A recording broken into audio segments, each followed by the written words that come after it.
Come on then, KingT. What do you think about this potentially no NA teams at spring finals? Oh, I mean, it's going to be one hell of a show match, guys.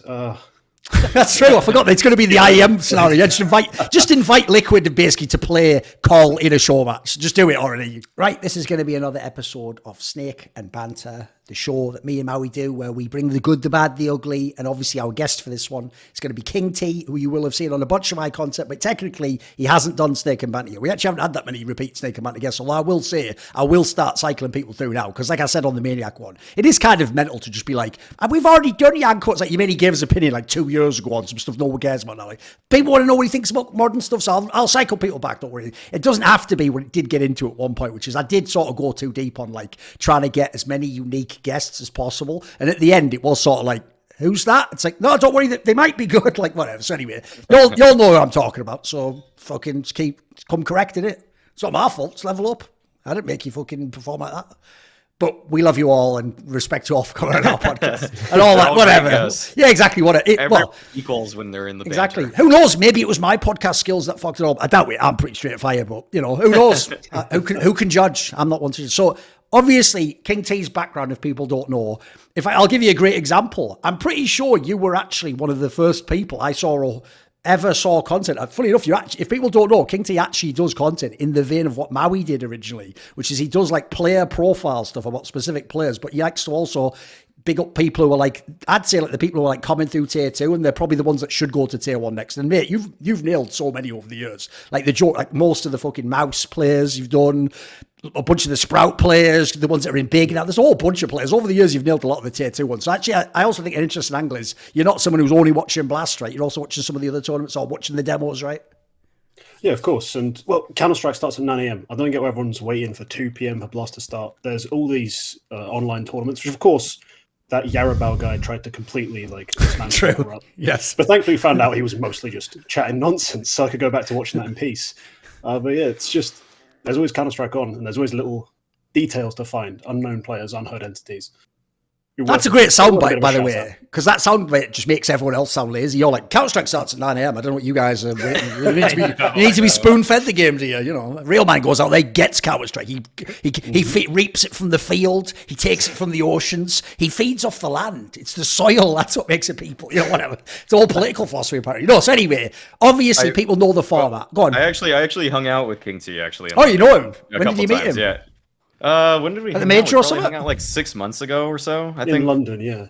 Oh, right. Yeah, I see. Yeah, because you live in London, right? I hadn't thought of that. Okay. Yeah. So, I mean, we hung out, and one of the things KingT said when we first hung out was like, you know, the tier 1 CS is almost a little bit boring, or it's too obvious. Whatever. I forgot the exact word you said, okay. But, you know. That's a soundbite as well. Okay. Yeah, it was kind of like the tier 2 stuff, you don't know who's coming up through the weeds.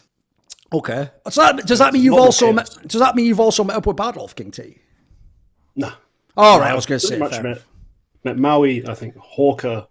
Oh, just a few, right? Honestly. It's not a whole massive social scene that I'm not aware of. Fair enough. Okay. It's all good.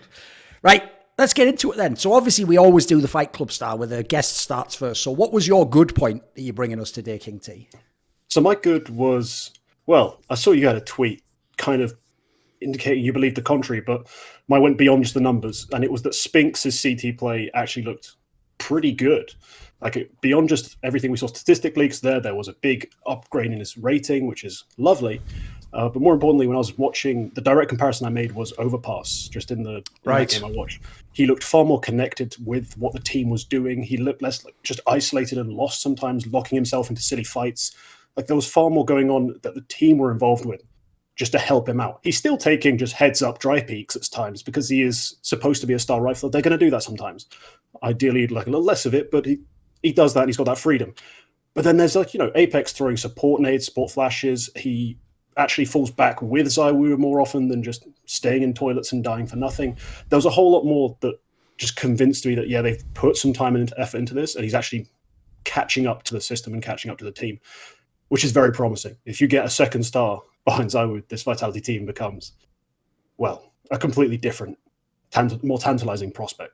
Actually, let me just jump in since I did that tweet. Here's the thing. Technically, that tweet, I did explicitly state just based on the stats. Because the thing is, obviously, if a fan just looks at the stats, they're going to be like, this is the best tournament Spinx ever played. It's like, yeah, but the downside, like I said in the tweet was, like the three opposition, if you know what they played Astralis, the one with Boz, and like no config anymore. So that team, no one even cares about them. Evil Geniuses, who like, they've won like, what, about 2 best of 3s on LAN in like 5 years or something like. And then the third team was Heroic, who, yes, technically are like number 1, but actually have had a pretty whack event and didn't even do that well at the one with the understanding with config. So the problem I have is just that, like, especially the EG and Astralis ones, if you look, like I said, it is a fact, by the way, even Ziwu has inflated numbers at that event. Everyone does. Even Apex, like, because this is how bad Apex was. You're going to go, but Apex only has a 0.97. Brother, you haven't seen the last few months of this guy then. Like, even he had inflated stats. So my problem is just this, KingT. It's like, I'll tie it into what you said. My problem is this. The actual thing I worry about with Spinx now that he's in Vitality, this is the sense I get. I agree with you. Maybe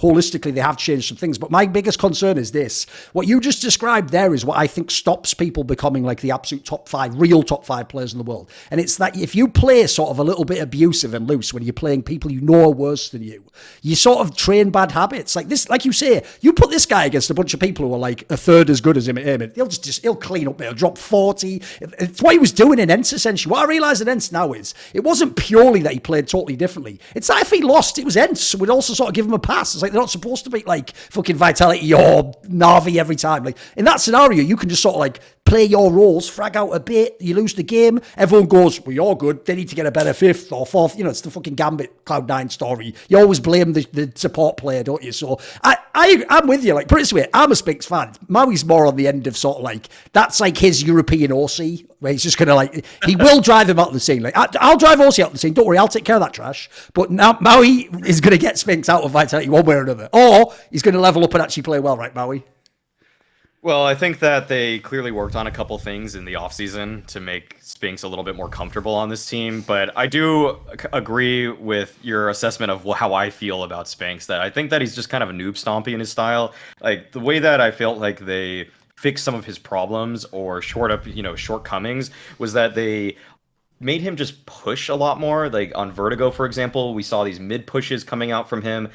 He just felt like he was way more active. And yet, like, the biggest shortcoming for Spinx for me is that I don't still trust him necessarily when he's anchoring a bomb site. And you're not always going to get the opportunity to push out in the middle of a round. Sometimes you are forced back by utility and you just have to defend it, and you have to try to at least slow him down or get a double kill, whatever it is. And I don't know if I saw that enough or even really at all at the fall or the spring groups here. I more so just saw that they put him in situations where he could thrive more. And I think that's just it's a shortcut, you know, it's a way to win now, but in the future you will face an opponent that won't let you do that. So until I really see consistently that he's anchoring bomb sites, getting multi-frags, then I'll think he's a complete rifler, because obviously the skill's there when he's pushing, and he's good when he's kind of in these random off-angle fights that just kind of occur because he creates a fight. But I still don't think that when he's trying to play like essentially in an execute against an execute, that he's too strong in my eyes. Yeah, the thing is, by the way, I'm with you. It is a good sign. Obviously, it's a massive fucking good omen for Vitality, KingT. But my problem with this is basically like, I do put it this way: when he would have the bad games in the last like few months of last year, I also thought he became one of the most underwhelming eye test players. Like, you could even see he's clearly got aim, but he's not fucking using it. Like, he would be in so many scenarios where either he looked like he was like not with the pack of people, he didn't know what to do, or like, am I just saving here? Was I supposed to go for this? It always seemed like his like mid-round decision making wasn't like connected to whatever the team was doing, and I always got the vibe like maybe that's why sometimes he would just like push. It was just like, right, I don't know what I'm doing, so just do an information play, which unsurprisingly that is probably the number one thing the top 5 teams in the world will punish. You just peek out randomly when they're pushing their attack group, but they'll just kill you instantly, of course. Like some Navi team will destroy you if you try that. What do you think, KingT? Do you have an angle on this? Well, after that we get into the territory of, well, whose idea is everything that's going on? Sure. Is he now being micromanaged by Apex to, you know, every little play he's making that's now working? Is it him figuring himself out better, or is it Apex pushing him forward, like just using him as a, well, not pawn, because those don't do much, but a bishop or a rook? Yeah, there you go. Go out here, take this big challenge, take this risk. I've identified a gap. So if he's the one, then we're probably got a far better future. If he's the one figuring these things out, feeling the game better, then yeah, we've got a bright future there. If it's Apex doing it, then credit to Apex. But at some point, he's going to get distracted. He's going to have his own game to worry about. Yes, and it won't be as good. So yeah, it's an optimistic good, but I felt there's stuff that is there in the demo that just I like to see. Ah, fair enough. That was just positive to see. So I just thought I'd bring What it was up. it? What was a good demo to watch if someone wants to go and have a look and see what it's like? Which game would you recommend? Honestly, what I'd recommend, because I'd recommend watching two. Basically, watch him at Pro League finals when they won Right. on Overpass CT because he looked crap, and then watch him here. Like this is a far less important game, but they won, and yeah, he's far more connected, he's far more involved, and just feels like he's feeling the rhythm of the game a lot better. Yeah, fair enough. I haven't looked at the stats for Spinx, but I would assume just based off of kind of his positions on certain maps, like Overpass should be something that suits him pretty well because you just get to be like a really active A rifler player. But it's like a map that I haven't really liked him on, for example, is Nuke, because sometimes he just gets pushed back onto A if he's that secondary A rifler, and then just kind of awkward fights here and there. So yeah, I think it's almost kind of like it's a little too map dependent, I guess, for me right now with Spinx. But I think he. Like, the skill is undeniable. That's where it's always a bright spot for him. Yeah. Right. What about this then? So, do you have another point? I was just thinking, that just really reinforced in my mind. I flashed back to when he first joins ENTS, and I actually ended up making a video about him. One of the maps that stood out was Nuke, because again, he was playing against teams who weren't throwing full executes, weren't clearing his spots, and he was just mowing down 3 people every time. Like, it was pretty much exactly what you've described, but that was from maybe 18 months ago. Yeah. I don't know, it was a while ago. Fair enough. Right, Maui, what is your good point? Mine is you have to like not go all in on this. What's this disclaimer? But, Go on. Yeah, don't go all in on this take. But I just think that right now it's that there's no cope and there's no affirmative action for North America here. When I say that, I think Grim is just a really solid player now. That's what I want to put out there. Because when you look at this complexity team, there's just not too much to be happy about in terms of Holzerk, Fang's like really streaky and inconsistent. Floppy, I think, has actually unfortunately regressed a little bit. And then JT, despite the fact that he actually has shown he can put some structured T sides together, is still a liability against tier 1 teams as an individual. So what Grim has proven, though, in the past 6 months is very impressive. And I think when you look at his stats versus, say, top 5, top 10 teams, he doesn't actually fall off that badly. He's still above a 1.0 rating. If you look, I think past 6 months, last time I checked, he was like a 1.06 versus top 5 and top 10 opponents. And that's really nice.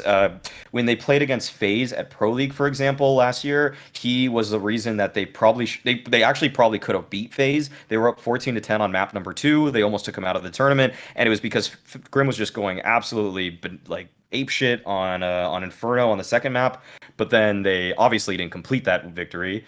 But really, when I watch him play now, I think all of the lessons have started becoming internalized. I think that he knows when he should take initiative. Like sometimes back in the day, I think so frequently, Grim's biggest problem was that if something's going wrong on the map, like say his team ends up in a 4v5 or even a 3v5, he would just play his favorite spot and hope for the best.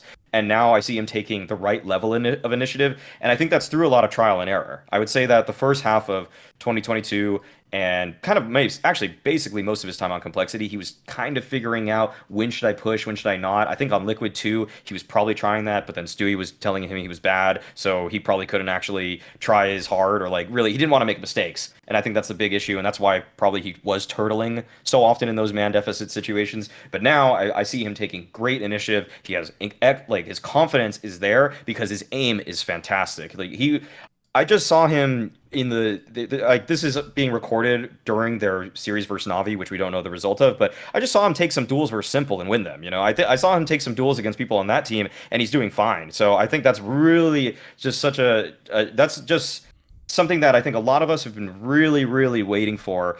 And we're starting to finally see it come together because the mechanical ability was always there, but I think the confidence and sometimes just decision making was a little bit behind. What do you I think you're 100% right. 100%. Like, there's not been anything really to smile about when it comes to complexity for a long time. And the signing of Grim has been, the one beacon of hope, really. He's been consistent. He's been fragging.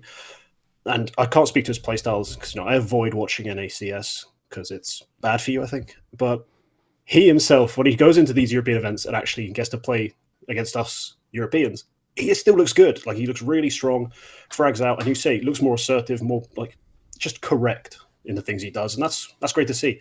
I wish the rest of the team could take a page from his book and step things up because, as you said, Fang, we never get him good had his best for a long time. And Floppy's regression, I still see people defending Floppy like we're talking about extra salt. He's not that guy, like, not in terms of his performances. So I don't have much hope for complexity. I think this roster needs a minimum of 3 changes to actually function. But if Grim can just get out and get onto a better team, please do it. That would be amazing for everyone involved. Honestly, the team who signs him and himself, just for getting freed from that contract. Yeah, if people don't know, actually, even though mainly for hilarity purposes, I don't just like say the NA players aren't that good. Often, if they're overrated, like Ozzy, I just fucking go in on them and make them like a target. If there's a reason I've never done that to Grim, if you notice, in the entire time, even in all the Liquid days when the stats went down and the team was terrible and everyone wanted everyone cut, like it was like one of those Cassard level takes where it's like, just kill them all, lock the doors and burn the whole thing. Like one of those level ones, right? So even in those days, the one player I never said was Grim, and the reason why was this, because if you just watched when he played in that Triumph team, he was that Triumph team. It was ridiculous. Like, sure, I'm sure he had every spot and all the comfort and everything. And sure, it was online play and it was mainly against NA teams. But that's how you climb the competitive ladder. You beat who's in front of you, then you get onto a better team. Now, his problem, I do think, in Liquid ties into what Maui's saying, which is if you know how Liquid works, Liquid is actually the worst constellation historically of NA teams. Because the other NA teams at least do stuff like, right, we've all got big egos. Let's have a fight about who's going to do this or be in charge. Liquid's like, we all have big egos, but because I have a big ego, I shouldn't have to tell you what I want or who should be in charge. Let's do some like fucked up Game of Thrones, subtle like passive aggressive shit where it's like somehow I end up getting like Nico style. I never asked for this, but I'm getting everything I want. Like it's that shit, right? But like, is it a liege? Is it not? Everyone knows the fucking story.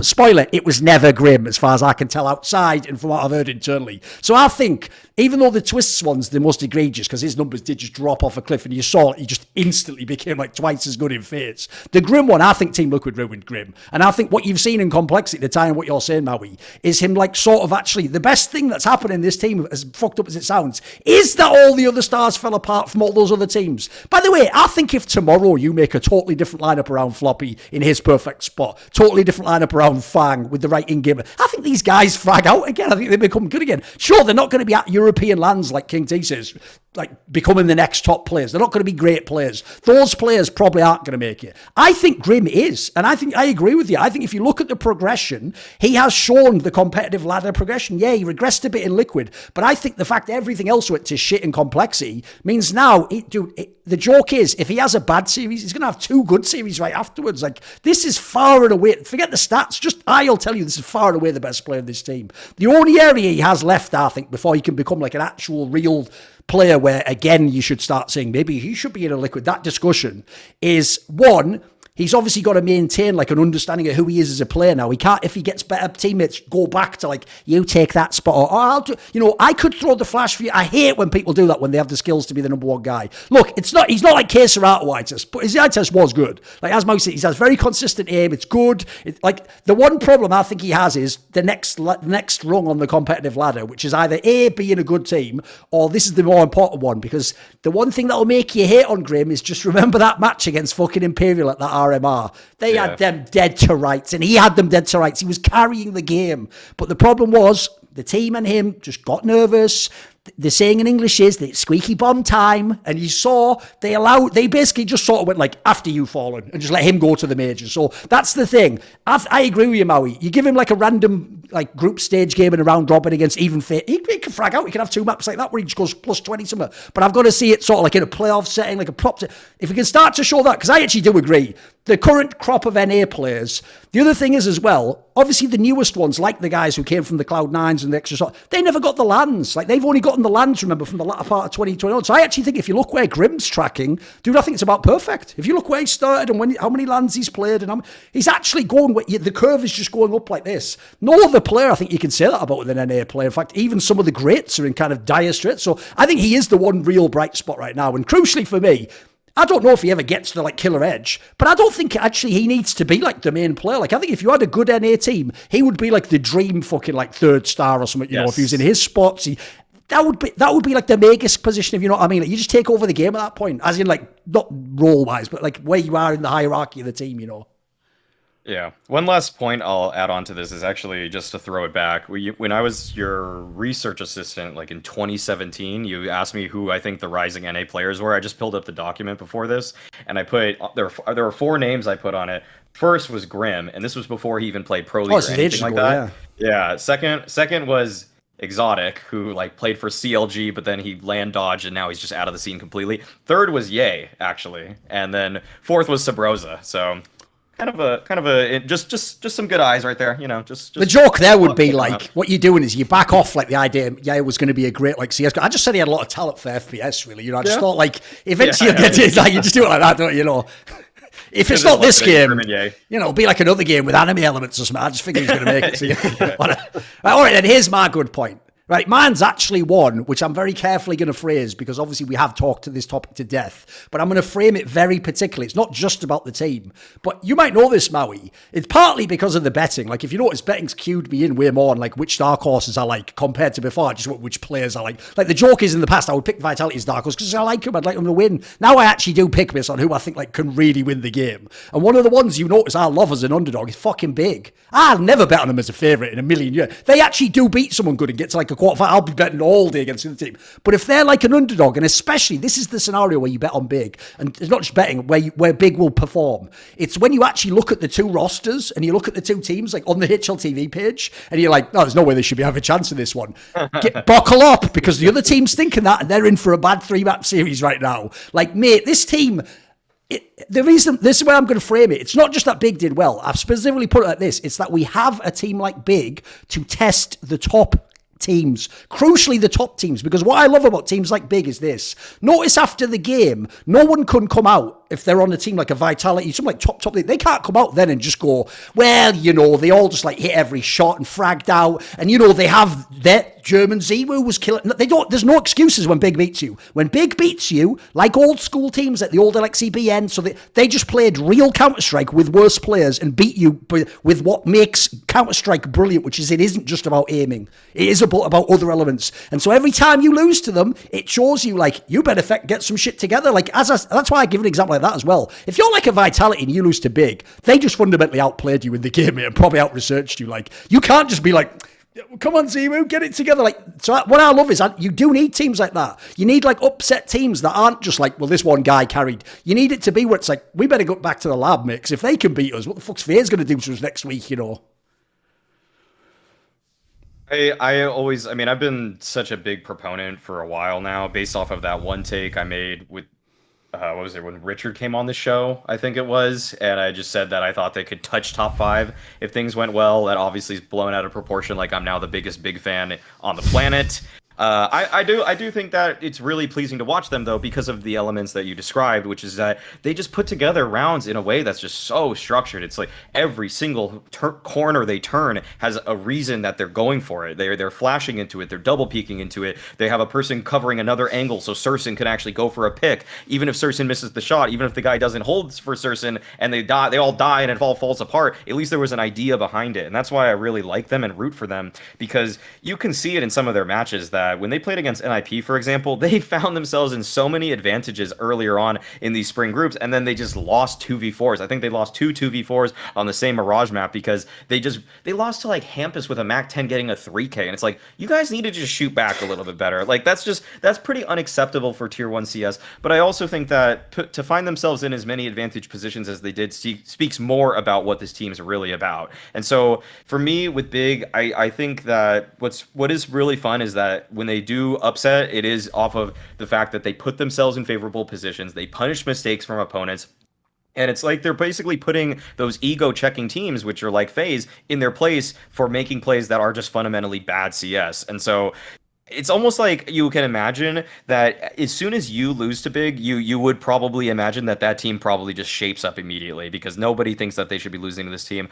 For the future of this team right now, it's hard to get too excited about them, but I want to just really keep my eye on the development of Crimbo, because he's a guy that I think just right now has a lot to iron out. Sometimes he tries to do too much in the round, but when he's like in the zone, in the flow state of what's going on around the map, he's one of those kind of almost like Bubsky-esque players that can, like, in the system that's now been created, he now makes this like one little poke, little prod that actually kind of upset the balance of the round, and then he's winning like a 1v2 clutch for some reason. So he's really exciting to me. I just think maybe like actually weirdly mechanically speaking, he might not be the strongest prospect out there, but in terms of like brain power, I think he's really high up.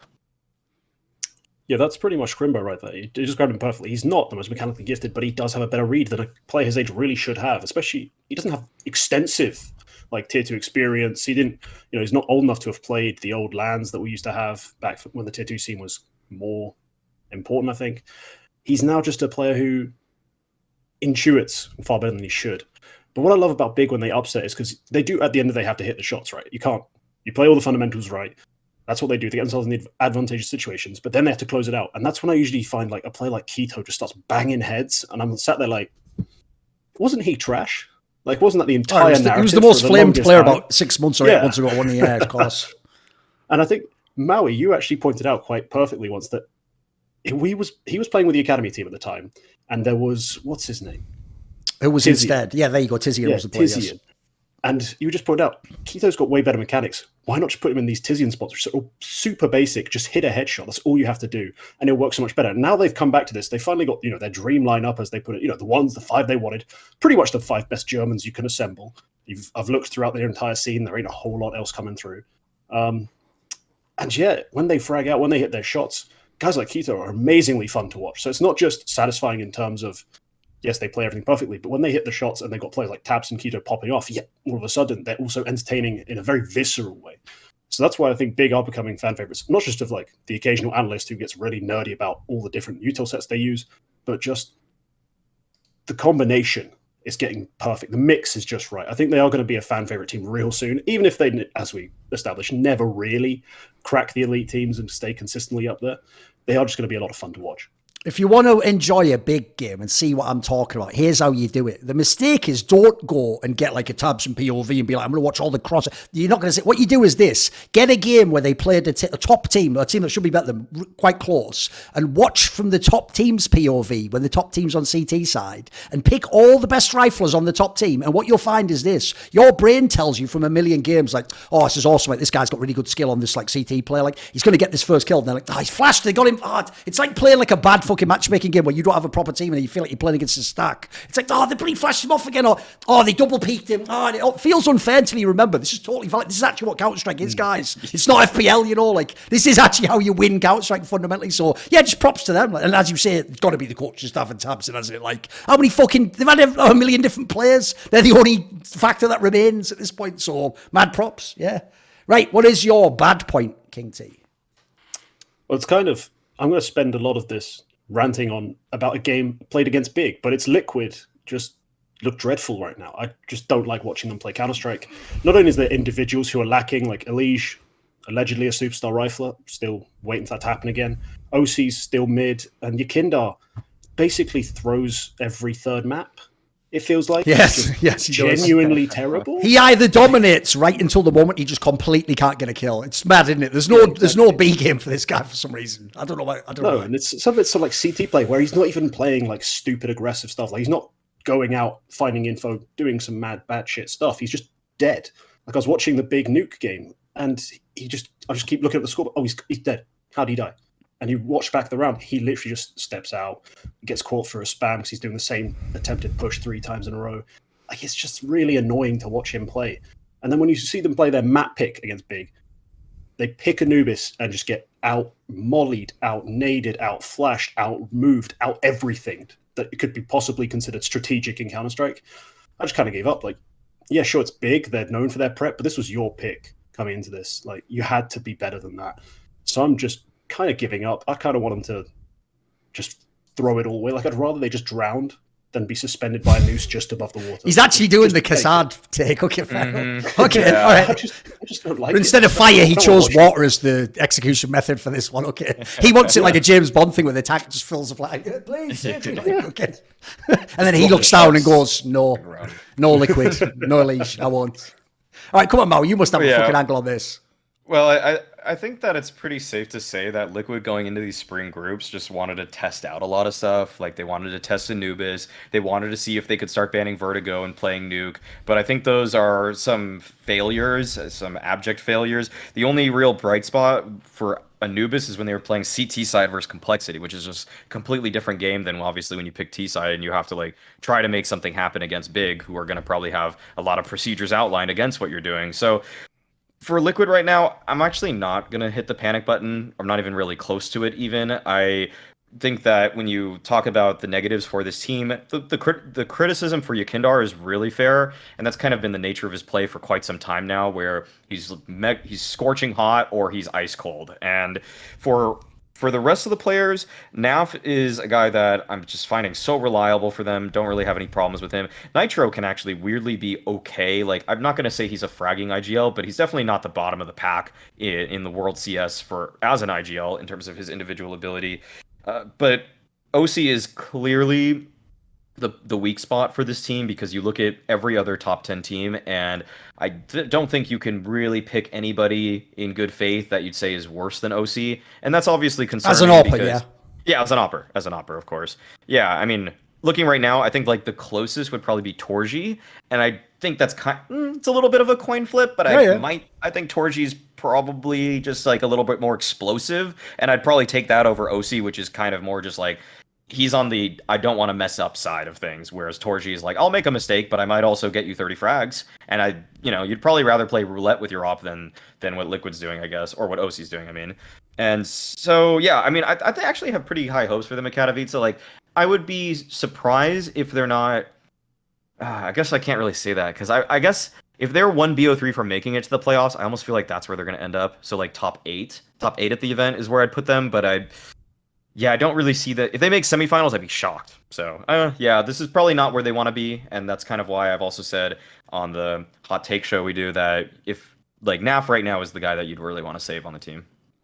Yeah, the problem I have with this squad is it's not even as bad as when I did do the thing where I sold at the peak. I've actually nailed it on that when I got the fucking curved in that, boys. I sold right after they finished second in Pro League, where the take everyone was supposed to have was, well, they almost won, so what if and then they didn't. They never made any... The joke is they never looked that good again, almost. Like, even that run that they had at the very last tournament, the Blast World Final, that was the tournament where, like, every team was, like, busted, end of the year. It was probably one of the worst, like, levels of player. That's why even when G2 won, everyone was sort of like, is this even real? Does this actually count? Like, no one really believed it. So the problem is, those are the only real runs they had. Like, they didn't really make an impact at the major. The other tournaments, they've been sort of fairly humdrum. And as we're pointing out with the big example, they are absolutely a fucking team that gets in the top 10 and are primed to just give up upsets like that and to lose one out of nowhere. Whereas actually, beyond that Blast World Final, dude, Liquid actually very rarely upsets the teams above them. They just don't, which is a really bad sign, because I actually like when I've got a team around, like, the dark horse, like 5 to 8 area. I want variance, because I want the odd time when you do beat the big team and you go deep, I hate the teams that are like 5th and they can never beat the top 4. That's death to me to watch the game, to believe in them. So the problem I have is you could go down a lot of the players and criticise them, but I actually think the biggest angles, like, for example, you obviously take the rough with the smooth, as we say in English, with the Yakindar. Like, yeah, he's going to have games where he doesn't go in. Spoiler, like, I know maybe he doesn't get this, but he didn't actually reinvent Counter-Strike. He's just really good at his positions. And then he obviously studies opponents and finds some openings and gets like some conditioning in there. He didn't really, like everyone wants to believe in interviews, just like make a whole new way and a new role, which is why I always go so hard at mocking that angle, which is I'm so bored of seeing when this guy has a game where I just watch the demo, like you say, he walks out, dies, goes out, gets spammed through a smoke, rushes through a smoke, dies, and then I have to see some idiot go. We have to ask ourselves, is Nitro calling the get like in a video game Minecraft? Because logically, if he'd have gotten those kills, you wouldn't have gone, great job Nitro, would you? You'd have gone, wow, you can dance. You'd be back in the narrative world. So it's not even that the narrative is nonsense. I just think it was pushed way too far. I think it almost overtook the team, because the logic was, as long as Yakindar's there, he's the saviour and he's going to be our MVP. And by the way, some people even really were making it sound like he's going to be our Ziwu or something. Like, brother, like even Nico can't like fucking be Ziwu. Like, we've learned that actually the role is limited in that sense. So I just think the problem they have is like the OC one's just an obvious one. I think I've won everyone over on that one. The joke is even OC has like half of his interviews now, he's like preparing himself for the kick. Have you seen? He's like, well, they sort of use me a bit more supportive now. Sometimes I feel like I'm throwing flat. It's like, brother, you're just like setting it up so that when you go to like the equivalent of extra salt complexity, probably, they're like, you don't actually suck though. No. They were using me the wrong way. Like, you don't understand. Like, they never gave me my spots. Like, that's what it sounds like he's preparing for. So I'm pretty down on him. I'm amazed you're giving him the leeway, Maui, because the Elige one's a killer for me as well. I'm a massive fan of Elige, but the last 2 years he has not been Elige. He's been. If I took the nameplate off me, I would never believe it was the same player. This is a guy for real. Why I was so confident all those years where I did nail it is because I always thought of him actually not just personality wise, but stylistically. He reminds me a bit of a device. He's a guy where it's like you don't have to worry about him. He'll always have like a consistent level. He's always a guy studying the game, thinking about the game, always puts his hours in. Like, I thought this was a player you never had to worry about. And mate, you do have to worry about this guy. I mean, like, the joke now is it's even worse because he used to be a really consistent player. Now he's a fucking yo-yo. He'll have one game that's great and then the next one's terrible. And as you say, there's no rhyme or reason. Like, when I watch some of his games, I'm baffled as to, like, who's making the decisions here? Like, are you making these all yourself? Because if they are, you've lost your feel for the game, mate. This is really disturbing right now. Like, you used to be like an NA Nico for me. Like, you'll always have the numbers. You'll always outperform. If you have a bad game, probably was something like team dynamic fucked up, comms were wrong, bad cut. Now he just plays fundamentally bad CS sometimes. Or average CS. How about that? Average CS. So the lineup in general, I'm pretty down on it. I will say the one upside is the game right now is wide open. Like, the top 10 is a joke. Like, even if you think FaZe is the best, are they the best? Like, who the fuck? There's no favourites at the moment. So that'll give you a chance to maybe make a deep run. But I mean, even you sort of backed off at the end there, Mario. You were like, maybe, and then you were like, actually, they'll probably be top 8, which is like, you came back towards us at the end there. You came back towards us, because top 8's nothing. Come on. Yeah. They're Team Liquid, I think like NIP got like top 8 at last Katowice or something. I don't know, with a weird roster. I mean, getting top 8 isn't that crazy. I actually want to like just. Well, yeah, come on. Okay, well, we can move on to the next topic. We can move on. All right. Okay. Yeah. Right. It's you. Oh, okay. It's your bad point. Yeah. Okay. Well, my bad point is that I'm pretty concerned about Hampus as a player or what his future is. It's kind of hard to outside, tell right obviously, now. Of whatever the fuck's going on. You mean like in another context in the game, right? But I guess everything. Oh, it's just the whole package, because, right? Basically, we don't know. No one knows. There's no info at all. Yeah, we don't know what's going on in terms of him having to take a leave, but I'm also concerned. Yeah, so I'll bring it back to, obviously, I don't know what the situation is there. Oh, we'll say, though, if you actually read the statement, though, Maui, it is almost implied it's like something like burnout, because they purposely put like that. It saw medical professionals and the sports psychologist or whatever that guy. So it's almost implied it's like some sort of mental aspect, right?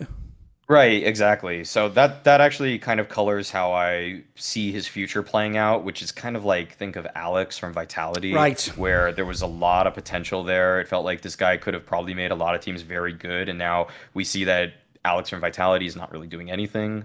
It doesn't even seem like he's in the discussions. Like, okay, in this French shuffle, like, Alex could have easily taken a place on any of these rosters and been such an asset to them. Like, imagine him instead of, I don't know, one of the people on Shox' roster, for example. Whatever, either way. And I just don't want Hampus to go down that route necessarily, because what was so cool about Hampus is that he was thrust into a role that he probably never should have really been, which was the in-game leader. He somehow, despite the fact that the T-sides weren't that good, he found his own as an individual, and so that he showed he could be an asset as a player on the team, and yet he's now kind of taken himself out of the fray, and so it seems like with where NIP's moving, it doesn't seem like he's going to come back for the major. Like, this is going to be config. I don't see any reason why Hampus would be able to slot back in, and so I just don't know where he's going to go. And I think that we might be losing out on a player that never was top 20 in the world, but was one that was probably in the, let's say, top 35. Yeah, it was top 30 maybe even. So I think that he was really someone that was also very exciting to watch. Like his style was it was kind of like gimmicky. Sometimes it was like a slightly more refined art. Like, he wasn't just throwing his life away, but he had a lot of tricks. And I think that those kind of openers for the game there's a reason people love Yakindar, because he just throws himself into fights all the time. Hampus would do the same, but he would be a little bit more schemy, and I think that's always very exciting too. And so for him to fallen off in the way he has, like, he didn't play that well at the spring groups, and it seems like it's due in part to the fact that he's having whatever issues he's having now, but I just kind of almost don't see him coming back, and so I just think that's bad. Okay. What do you think, Yeah, KingT? honestly, it felt a bit doomed. The moment he came off calling, but then they brought in Alexi B, because there's no way, from what we hear about Alexi B behind the scenes, the way his system's supposed to work, the things he wants for his players, there's no real way Hampus is allowed to be like second calling his own number, taking massive risks the way he would before. So from that side of things, you're almost new to him as a player. He's no longer the same Hampus. And I think that just added on. It just compounded with the fact that almost every IGL says they never want to be an IGL. But I heard from a lot of Swedish people telling me that, like, yeah, he was a second call for a while, then took over because he had to, and then now people are like, we'll bring him in because he's doing a decent job of it. And yeah, he had some impressive moments, but I think it just keeps adding on issues, like the extra stress of having to do this role, all that extra work that comes with it, not really being just himself. And ideally, you do want him to be himself, like to make those openings happen. I think, yeah, it all just kept on adding up. And then when you bring in Lexi B, it kind of solves the problem, but it has to. The solution realistically is minus Hampus at the end of the day. And I think it's the right move to bring in config. Like us, I mean, almost any team adding config at this point is a good move. But yeah, for Hampus, it's pretty much the final straw. It's been going downhill for a little while, and yeah, here he is. He's got whatever personal issues. Hopefully, it's nothing serious that gets resolved, and he comes back to Counter-Strike. But the Swedish scene being the way it is, it's tough to see the road back in. Yeah, I will say, obviously, this has to have a massive asterisk on it, because who the fuck knows what's going on with him and how it's affected? We can't know. We're not inside his head. And so just like the device one, you can't know if they ever come back. Do they come back the same? Are they fundamentally different people? Do they think of the game differently? Also, there's a one which people haven't even thought of with the device one is like, will this reoccur? Like, will this happen in 6 months, in 3 months? Like, that's the problem. Once you get on this train, you head to a destination, no one knows what it is because we haven't done this before. In old CS, you just have to retire if you can't play anymore. You just know, I'm taking 3 months off. Like, well, maybe if you were like Kenny S, you could have done that. Like, you're not if you're Hampus though. Like, if you're just some player in the pack, like, either play or get the fuck out. That was sort of the mentality back in the day. And spoiler, when it wasn't the optics PR era, they'd just tell you get the fuck out. They wouldn't be like, we respect you as a member of our family. Like, no, there's none of that garbage where they sell you that PR angle.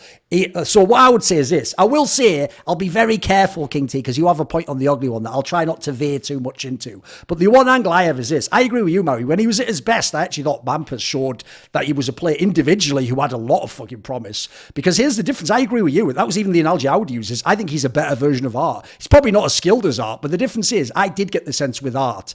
This is why I always thought Art and Suey2K were always overrated players. I don't think it was like genius or like intuition that made them make those plays. I think it was audacity. What I like about those players is they believe they're going to get the win. That's why if you notice when Stewie's confidence gone, he had nothing in his game. He was just a bad player. When he didn't believe in himself, he was gone. But you know, even at his best, he would run through a brick wall. He would be a worse version of your Kindam. He would either get through 10 times or he'd just die 10 times. Like, but you did need in certain teams someone who had the balls to do it. The thing is, to me, Hampus was like, I agree. I thought his feel for when to do like timing pushes was way better. Like, it actually was why I wonder even if being the IGL helped that element. You know, like a bit like that famous thing where a bunch of clutch players. There's a famous concept that like if you actually did use to wall hack, it does make you better at knowing like intuitively where people should be on the map. Like just logically, and there's a lot of players. I don't have to tell you all the names, but some very famous players where I'm not surprised they're fucking godlike at that. They used to be little rats back in the day. So the big issue for me is this, is I sort of agree. If you know how narratives work, the real concern for Hampus is this. I agree with KingT. I think the config edition could actually be potentially very good. I think the variants just went way up on this team. And I think there's a world where they can make deep runs. Like they could do, kind of they could be a team in the quarterfinals if everything goes great. Who the fuck knows? Sure, there's other factors like the head trick thing has to get figured out. But I think that's a point. So the one concern I have if you're Hampus is this. You might not get another crack at this because crucially, they didn't say config's just standing in while you're out. They just said welcome config, new player. So they have 6 players now. Now here's the concern. If you come back and the team does have some results, they're probably not going to kick config. And they're probably, sadly, a lot of people do this, going to think one for one, they're going to go, well, he's better than you. My problem is this. If I was going to switch the team in a few months, I would probably say, if you're coming back, Hampus, you're taking Brollan's position because config's a better fucking Brollan, mate. Like, where do we need this guy? Because I'm not going to go into it too much, KingT, because it's your point coming up in a minute. But basically, I do think that's the player on NIP that, like, has never lived up to the name, unfortunately. Like, I had huge hopes for this guy. I thought you could make him the star, but it hasn't really worked out. And I know no one ever does it because they still in Swedish CS, by the way, you notice there's there's a vibe like NACS, you just kick the player you think's the least skilled every time. You don't kick based on position or role, because I think Swedes, unfortunately, because they're so used to that default style, they also believe, you just make it work if you have top players. We can all do all the roles and all that fucking jazz. So I'm concerned, basically, he might not get a chance in NIP again. Whereas I think, actually, as long as NIP isn't like the fucking third best team in the world, so I'd give him a chance when he comes back, if it's in 3 months or 6 months or right after the major or something. I'd at least give it a crack, because I still feel like there's wiggle room in this roster. Okay. Yeah, no, I can see that being... Well, we'll get more into the Brollan. We'll go into that one. It's coming right after man. Don't worry, mate. It's all good. Did you have anything on this to close out, Maui? Should we go to the next one? Let's just move on. Yeah, because here's the one. Man's a pretty simple one. My bad point ties into something I said earlier, because I've just done a video today that was one of those ones where it's like, for my sponsor, I do like... who's the outright odds to win the tournament? Like, so you say, like, this favourite, like, that's too, the odds are too low. This team, yeah, obviously it's a very dark horse, but they got nice odds. Like, for example, famously, I said actually in one of those videos, the outsiders at 25-1 was a pretty good dark horse for the major. Like 25-1, like, there's a world of that. Obviously, I didn't know how, but it did happen. So what I realised when I did the most recent one of those was, dude, it's really rough at the top right now. So you start with FaZe Clan. Yeah, you know what? Gun to my head, I probably would say FaZe Clan's the number one team. It's hard to fucking bet on them, though, isn't it? Can you really bet them to win a tournament? You know what I mean? Like, right now, I feel like there is not only no true world number one, because if you know how HLTV works, where they really do winning the tournaments, dude, the last 6 months is like, welcome a brand new world number one and a new world number one. Yeah. And it was that shit you even get where, like, it's like when Vitality won EPL and they get to go winnable. It's like, are you, what? No, you aren't. You just won 2 games or something. You know what I mean? Like, so at the moment, the reason why, to bring it more out to the abstract, the real point I'm trying to make, it's not specifically about FaZe. The abstract point is this. From what I've tracked of CS history, I think the game is always at its best for everyone when there are at least a couple, there's like a hegemony of dominant teams, because it means those teams are reliable. You can bet on them. You can expect them to perform well. You can expect them to win in matches. You can trust them to be good against each other in a big final, like when we had NAVI and FaZe. Also, if you're the teams below them, the dark horses, you have someone to test yourself against, where you have to level up. You have to know. So I think it just puts everything in place. Whereas I think when you have this, I actually think this is when you get the worst CS, when the top 10 is just like, I mean, I guess they're good. Well, they got some problems. They're going to get this player. Like, you go down the top 5, it gets dark, guys. There's not a lot of, like, world beater teams right now, except for the fact there aren't any other teams to beat the world. So I think you're going to have some dodgy results soon. So, wait a second. What is exactly your bad point here? That because there's no true world number one, there is no like hierarchy to the top 10, for example. Like the joke is, normally I hate that fucking analyst point. Like, I'll just say it right now, maniac. Like, you're one of the ones who just leans on that crutch bit. Like, they can all beat each other. That implies, by the way, like they're all just equally as good. You mean it's possible an underdog could get an odd win, right? Which is a different scenario, right? The difference is that is the top 10 now, in my opinion, Mauisnake. I do think in the top 10, most teams could beat other teams on like a random day. I think that's one of the rare times it's legit as a take. I think the top 3 is right now really hard to order, because you would probably put FaZe Heroic G2 there, and then I think distant 4th would NAVI, maybe even Vitality. It gets dodgy even when you say NAVI, right? Yeah, exactly. Yeah, I don't know who the 4th. Remember, outsiders are technically the world champions. They've got to be in there somewhere, right? See what I mean? It gets dodgy when you actually start trying to do the list. Right. So well, okay. Just to zoom out on the point, I think it's always. Every game, every sport is better when there's an obvious number one that everyone's striving to beat. It's what made everybody make those changes after Stockholm to try to catch up with NAVI. It kind of it just forces everybody to move forward at the same time to try to catch up. And then there's this guy that's sitting on the throne and everybody's taking cracks at him, and you hope that this guy just kind of stays there, because the Astralis era, despite the fact that people were bored of how Astralis played, led everybody to just work their hardest. We saw Liquid playing at this level that I don't know if we're ever going to get that again, to be honest. And so there's these rivalries that start to form. Legends are cemented, and now what you kind of get in a narrative sense is that if FaZe, Heroic, and G2 are just kind of taking cracks at tournament, what I think almost happens is that we start to recognize how almost fleeting skill and form is for teams as we move through the year, because it's nice to see eras, because like when we think of regular sports, we think of a team as like the world champion for a year, and you kind of like then mark that year as that team's year, and that's something that you can hold on to. And then, but if this year ends and it's kind of this three-way split between FaZe, Heroic, G2, and maybe there's even a fourth contender like Navi gets it together, then you're kind of left questioning what even just happened, and it's just harder for us to piece that all together. It feels more chaotic, and I don't think anybody likes to see a messy situation like that as much, despite what they might say that they like underdog stories. Yeah, everyone says they like parity until you bring up viewership numbers that say, nah, everyone wants a dominant champion. Like the most famous example was the NBA. When there's a team like repeat champions constantly going to the finals, the viewership numbers are massively up. Like they're always higher because someone wants to see the top dog get knocked off their throne. You know, they always want to see that sort of storyline play out. And yeah, we're in a weird situation.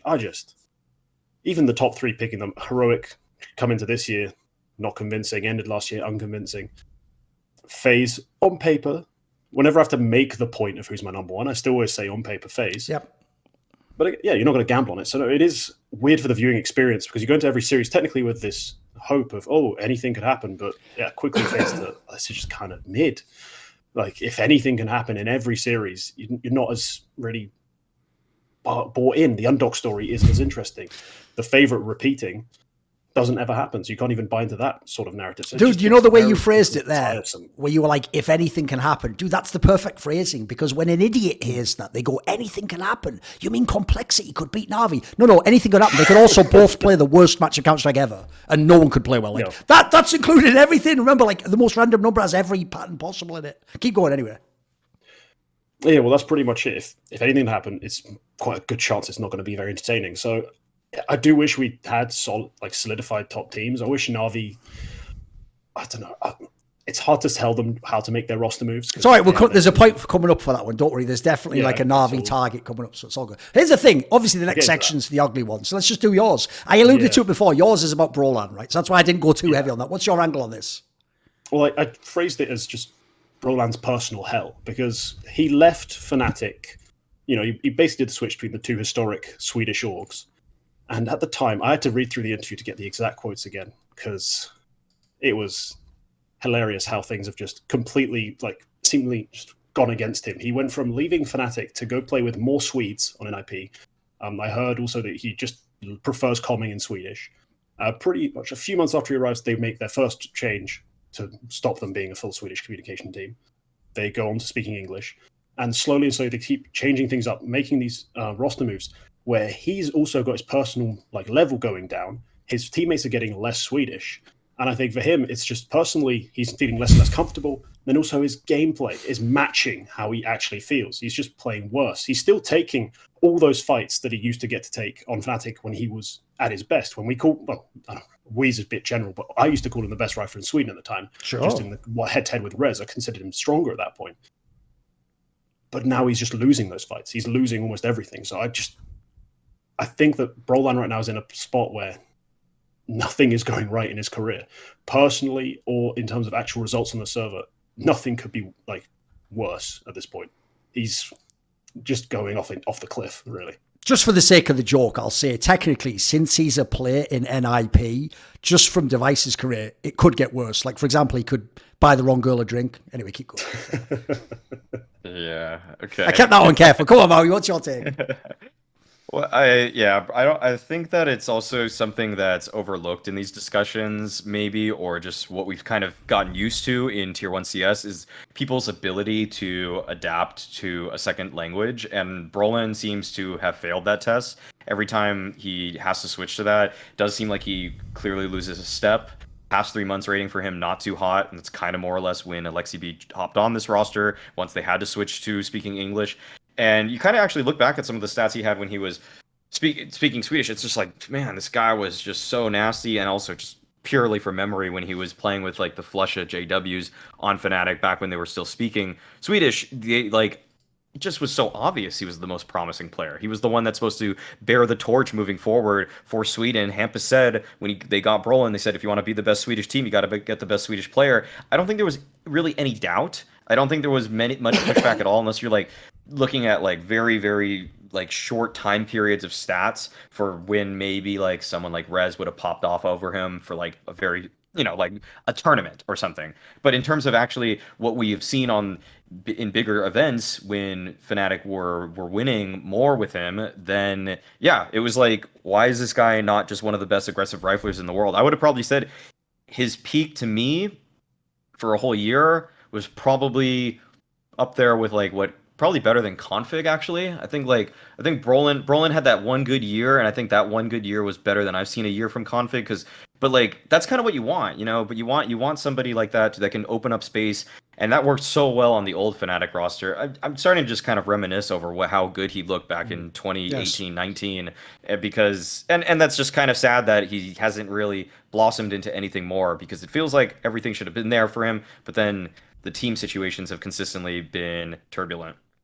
Yeah, I would say the main thing for me is, like, I actually think the Rez analogy is a great one as a reference point, KingT, because at the beginning, there were similar players. They're like the young up-and-coming rifle star, like, wow, look at this aim. But the difference is, whereas actually most people in the years since came off the Rez hype train, and everyone's like, he was a bit overrated. The joke is, if today you had to pick which of the two you wanted, you would take Rez. Like, he's actually had returns to form. Like, he's been in all these different NIP lineups, looked solid. Dude, he was even actually pretty solid as the AWP. I'll give him credit. He actually did look better than I thought. Like, the difference between that player is maybe he's also probably never going to be a true superstar, which Brollan, I agree with you. On his first years, he did actually look raw, like skill and aim and style. It looked like he could be a superstar player like one day. But I actually wonder now if, I mean, let's be real. He was in one of those teams where it's mega veterans around you. It's like the most. I wonder now if like they had some sense of where to put him, how to use him, how to buoy him up. Because in the other teams, he hasn't been quite as good, and especially in this NIP, it just really hasn't been as good at all. He just fundamentally does not frag enough.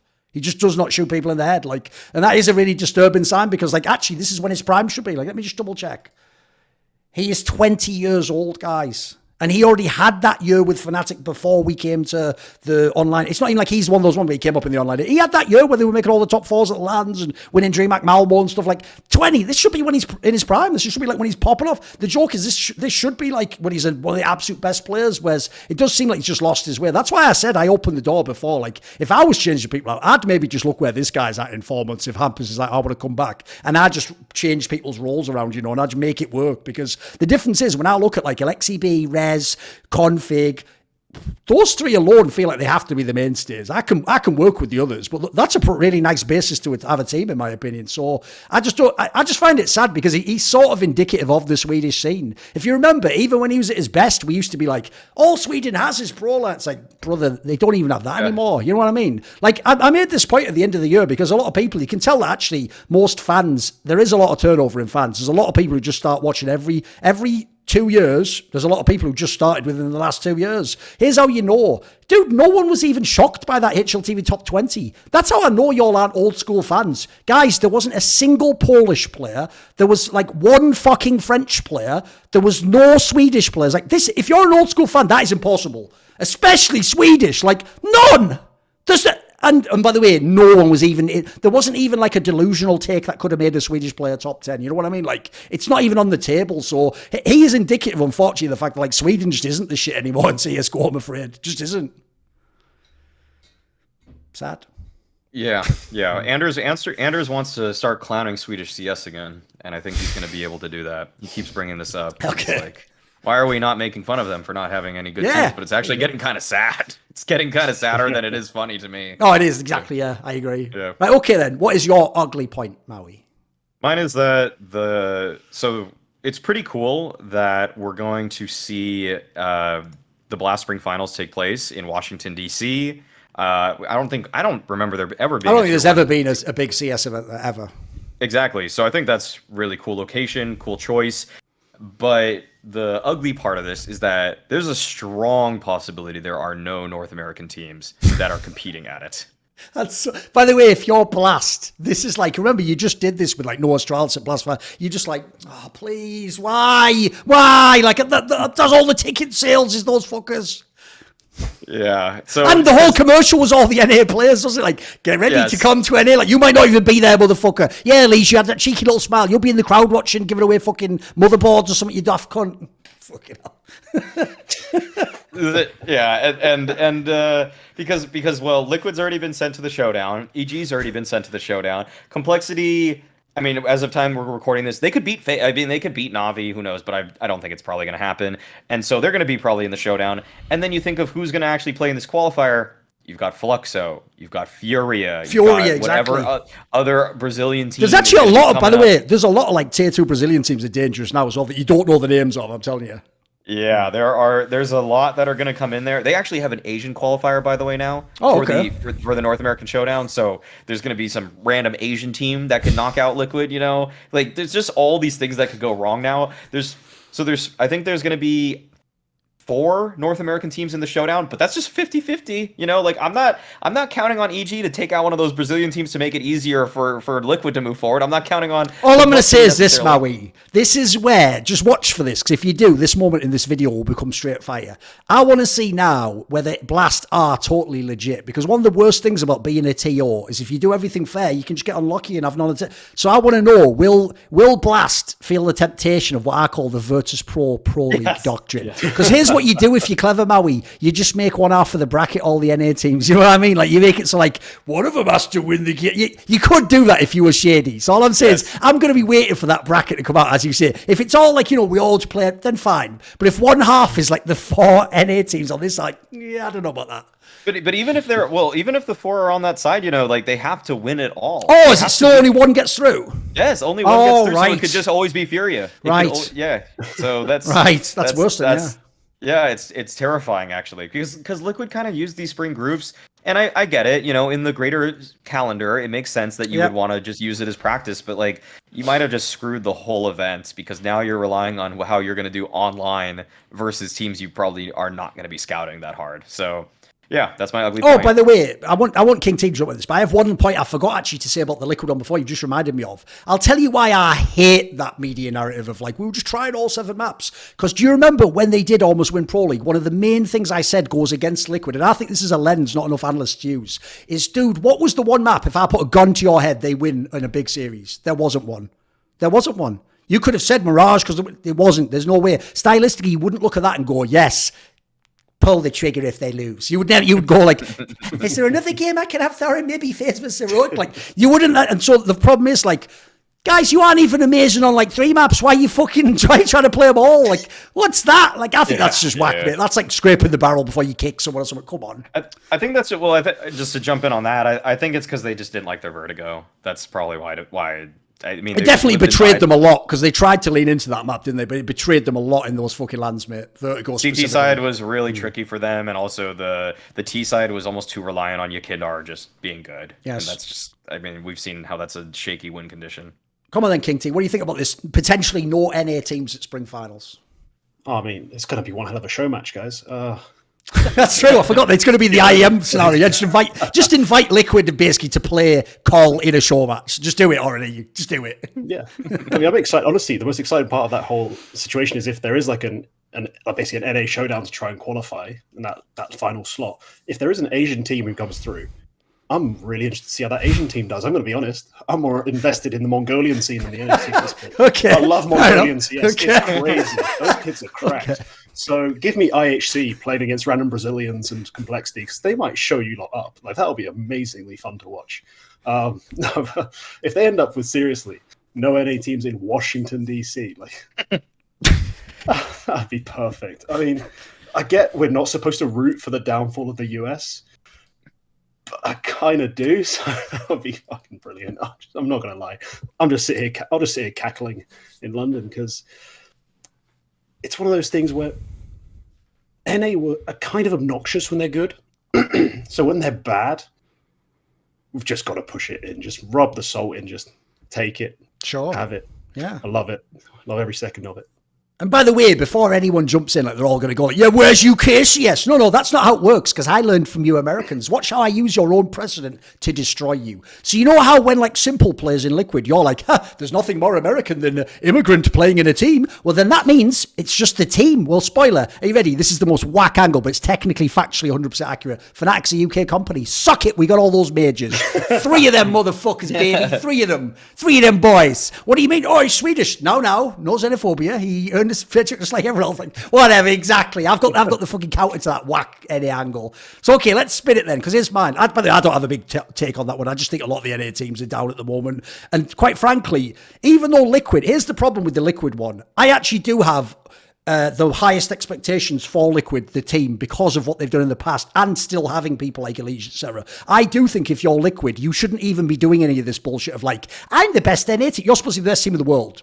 That's it. Or at least like contend for it. So in my opinion, Liquid should be here anyway. The EG one's the disgraceful one, because the Cole one's working with, like we say, players still climbing up the ladder, figuring themselves out. The EG one in the middle is the one where it's just like, you are just still pissing money up the wall. And the reason I hate that one especially is, I genuinely think they've intentionally gone away from big names to reduce the criticism, because no one's going to go in on Wiz like they are on fucking Cirque, are they? Like, Cirque used to be one of the best players in the world. If the Wiz guy just has a half-decent game, you're going to go, hey, not bad, I guess. Like, it's kind of a whack angle to protect yourself from criticism. Whereas, sorry, evil geniuses, guys, do you know esports? Like, that they were one fucking TI in Dota, and like all the championships in StarCraft, and even in CS, they had one of the best teams. Like, this should also be at the Liquid. Like, they're supposed to guarantee be both top 10 teams all the time. And spoiler, both of them have fuck tons of money and all the fucking sponsors coming in. And then again, everyone wants to play for you. Well, within reason, within reason. If you put a shit lineup, they won't. But if you offer them the right amount of money, I mean, I've told people these stories before. Valde would have been in EG if it wasn't for that weird thing where they wanted to keep the 3 NA players or whatever. Like, these players would have joined these teams. I even heard a rumor, I dropped it on By the Numbers the other day, that the reason why that denial of blast that they weren't allowed to use config is so weird is because I heard the rumor that EG tried to use Kenny S, but they were told you can't, he's under contract in G2. So these teams have tried, but man, they're so whack. So yeah, in general, look, it obviously does make it extra hilarious that the events in the capital or whatever, like, that does make it look really bad. Like, if it was like Blast Portugal, who gives a shit, right? But it's also just an indictment of where NACS is at. Like, it's not like we can say they're just unlucky. Like, maybe on the Liquid one, but actually on the other ones, they're just fundamentally not good teams. They shouldn't be good. Like, EG's roster, if you can get up for that, bloody hell, you must have like fucking a certain president's private stash of Viagra, because holy shit, you're on a tomorrow. How are you getting excited for those games? What are you excited about? What are you excited about? I also love now, by the way, the fact that some people said his name is Breezy, because he is like a breeze, just occasionally just blows through, then just fucks off. You're like, oh, well, weather changed. All right, sounds. He was here for one day or just an afternoon. So, okay, here's the thing. Actually, wait, how do you pronounce it? I've heard Breeze. I used to say Breeze, personally, I think I used to say Breeze. I've been saying Breeze the most, but I actually listened back to some old highlights. A lot of people say Breezy, though, don't they? Yeah, I try to say Breeze as much as I can. You know what the problem is? I'll actually tell you a very weird detail about me that you might know. I actually only on shows make a point and then connect it to a person. Like, Maui, like, if it's something we talked about. That's actually just a conversation technique to draw people in and make them feel connected. You might notice this. In real life, I never use people's names or aliases. I just say you. I'm one of the joke is I was already way ahead of the woke people. I could never get wrecked. I just say you. I'm talking to you, Anna. So the joke is I've actually hung out with Breezy or Breeze a bunch. I've just never asked him what his name was. So I just go, hey, you want a drink? Get me a drink. I don't need to. I solved that one. Right, let's move on then, because here's mine. Mine basically is going to loop back into what we've sort of almost talked about 5 times. So I'll phrase it very carefully though. Mate, the messaging from NAVI around both the in-game leader situation and their 5th player is fucking driving me up the wall. If I didn't know any of these thoughts, I could make a million theories as to why it's going to work. The problem with the messaging, if you don't know, is now they're even messaging where it's sort of implied like maybe Electronic wasn't in the right role while IGLing. It's like, brother, you chose that blade. You picked this guy, hand-picked him after grooming him for years. Remember, Americans, grooming just means like curating people. It doesn't actually mean anything dodgy. That's just some news shit that you've got your brain busted on. In this case, it's a totally legitimate thing to say, grooming your successor, for example, right? So this is a guy who, the joke is, everyone's been told this is who Blade wanted to be an IGL, was supposed to be an IGL. Mate, it just doesn't work. And then, now they're making it sound like uncertain, but they're sticking with him. Then you're hearing these stories like, well, the solution is now Bit just has to be better. Like, what? That was always the problem. Like, what? You haven't surely figured that out at the end of 2022, Blade, that Bit wasn't playing well. And then the last one, where what they do is, despite the fact we still have no reason to think NPL's good, they endlessly double down on him and almost like brag that he's going to he's going to show you next. Willie, So like the whole message, it almost sounds, and then finally that thing where Simple is pretty bad at this himself genuinely anyway, where he sort of made it like, it's just a bloody warm-up blast, isn't it? It's like, Mate, it sounds at this point in time like you guys have every excuse in the fucking world, mate. This is mad. Like, I actually get the feeling like some of these aren't even true. Like, I get the sense you just come up with a story one day and you got a story another day for a loss. And why is you're just coming up with shit like this doesn't, because what worries me is I need to believe, if I want to believe in Navi, I have to have faith that Blade is the mastermind. He knows eventually. The joke, it's like I said before in the past episodes, Maui, I need to think that even if I don't think NPL looks good, Blade knows better than me and he will be he will become what became when he just looked average and he became twice as good, you know. But quite frankly, not only did the team in the game look bad, and think about those convos we had earlier about the top team. Everyone, when they said Navi, almost just exited straight back out again. Like it was like Grandpa Sims, like Navi, actually, yeah, why am I bringing them up? They're not a fucking number one team. They haven't won any bloody tournaments forever. So right now, I think not only is Navi a mess, but I'm really concerned that actually they don't know what they're doing behind the scenes. They're just fucking pushing buttons and pulling levers and hoping it works. The Navi situation is concerning for me. I'm not sure about this at all, but basically everything I'm reading from them is that, and this is speculation. I'm just going to make sure this is clear. This is speculation that basically Navi are pushing Blade to only use look for and scout for Ukrainian players, and I think that's why this project with NPL and SDY lasting so long. Like they're both Ukrainian, and I think that if they had the option to look for Russian players, this team would be world number top 3 for sure. You know, like no doubt in anybody's mind. And so especially because you know the random detail people don't think about, Maui. All the top Ukrainian talents are fucking primary AWPers. That's why they can't get any of these guys in the team. It actually is really unlucky. They've just got like 3 or 4 primary AWPers, haven't they? Right. Where the riflers, you know. Yeah, exactly. So that's what I'm suspecting based off of the messaging I'm getting. This is all, again, it's not confirmed. I don't know for sure or anything like that, but it just seems like that. And I think that Blade's kind of doing what he can with this. He's just looking at the team. Like, if they wanted to do better though, and not try to make more money, they probably should have just taken Head Trick and made him a rifler, because he was a rifler for Young Ninjas not Young Ninjas, Navi Junior when Monacy was on the team with him, and he was good. So I don't know why that was why they didn't just keep him, but you know, maybe the Ninjas sellout was good enough, the buyout, I guess. So like I think that's kind of why I also made that take on our hot take point made show that Simple's not going to be top 3 this year, because I think that this team has just too much turmoil around it. It's just like way too much going on that's going to affect him and make Navi not finish as high in tournaments as they probably should. Like I wouldn't be surprised if they just come whereas Liquid, I'd be like, I guess top 8 is okay for them. For Navi, it's kind of like you should never be finishing out of playoffs. That's just what this org is about. And yet I can see a world very clearly where they don't finish in the top 8 or top 6.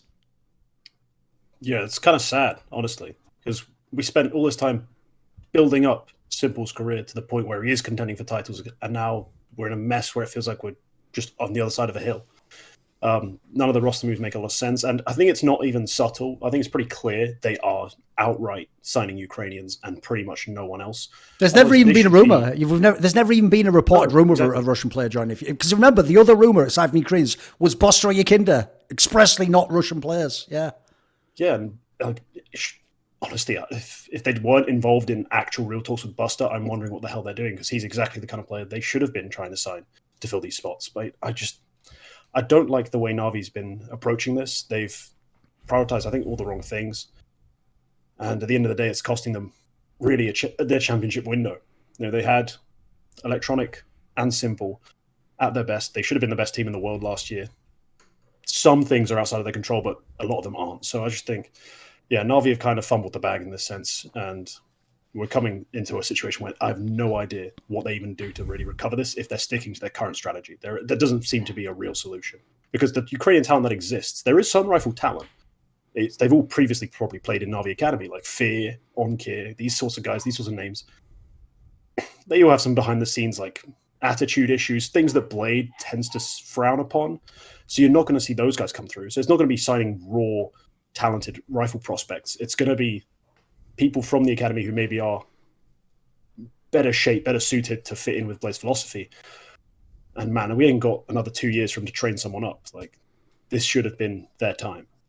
Yeah, there's a few angles on this one. First of all, the real problem is they've let everything degrade to the point that like almost every player on the roster plays worse now. Like I think the only one who plays anything like used to is Perfecto. And by the way, if you're the guy trying to win clutches, your job just became about 3 times harder, mate. You're just not going to win those clutches now. So to me, I actually do think, look, at this point, whether they, even if we're speculating, like it seems beyond blatant, they do not want to recruit Russian players. They even shed a Russian player. Look, yes, he had external circumstances, but dude, they just came off having like almost a mini era. Like it's very rare you'd cut a player like that. And not only that, right after you just almost won another major, like you almost went back to back. Like you just put, that almost makes it sound like, and this is why, if you notice, there's been total radio silence on any of the dramatic topics from Electronic and Perfecto, because the vibe I get is almost like, look, you're out as well if we don't like you, if you cause problems. And by the way, it's not like I blame them. It would be really hard to have a real life scenario and then go, block all that out in the game where just guys play. Yeah, that is hard. You know, you're gonna have emotions come up. You're gonna have family situations. You're gonna hear news. Like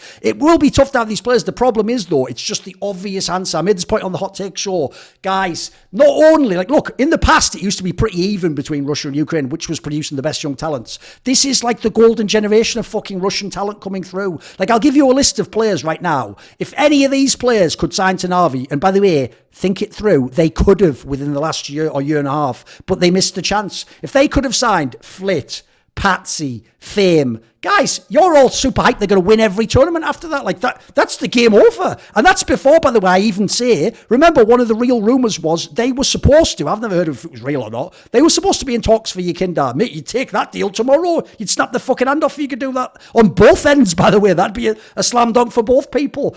So then the other angle I'll throw in is this. I also think this is where Blade might actually end up fucking himself. Because, you know, I've often told this story that a lot of people missed, which is the reason why Blade convinced Simple in 2019 to Krieg for half a year. It's because he convinced him that if this went as good as it possibly could, it would actually make us the ultimate team. The problem with that is that IFK is doing a lot of fucking heavy lifting there. You know what I mean? So my issue is I actually think Blade is doing the same thing with IGLing. Because I don't know if you've noticed this, but a real problem humans has when they become specialists is you actually think it's easy to do what you're really good at because it is for you, and you think anyone else could learn it if they just applied themselves. So I think Blade really thinks anyone can be an IGL. So I think he gets a guy and he's like here's the difference as well. Let's say I'm talking to you in a team and I'm the IGL and you're understanding everything I ask you to do. That's not the same as you being able to do my job.